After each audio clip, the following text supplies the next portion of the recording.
Тағылым тамшылары кітабынан ғибратты әңгімелер. Авторы Құдайберді Бағашар.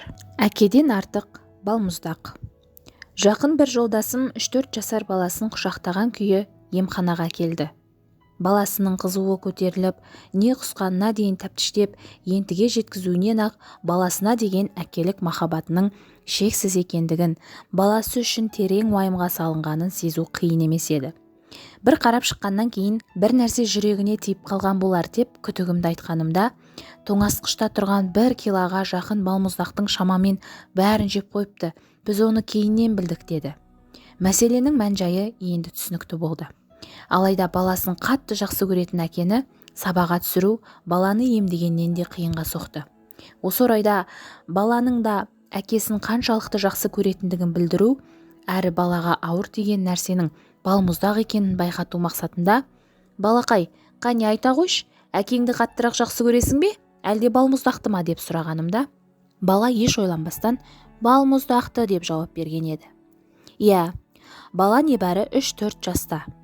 Ол жақсы көрген нәрсесіне көзсіз құлай берілудің кейде зиянды болатынын білмейтін.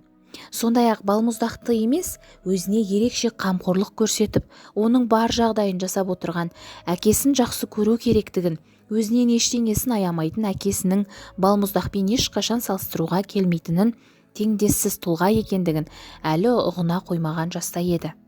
Тек қана балалық әнтек сезім шеңберінен аса алмаған күйде солай жауап берген еді. Ал біздерше, үлкендер, көбінесе әлі ештеңенің байыбына бара қоймаған, ана сүті аузынан кетпеген кішкене баланың кейпіне еніп, бізді шексіз нығметтерге бөлеп, ризық несібемізді молынан үлестірген құдіретті күшті ұлы жаратушымызға шүкір етіп, сүйіспеншілікпен қарап, ерекше бір ықылас пейілмен соған бет бұрудың орнына, оның пәрменіндегі ойыншық іспетті дүние тіршілігін көбірек жақсы көріп жүрген жоқпыз ба?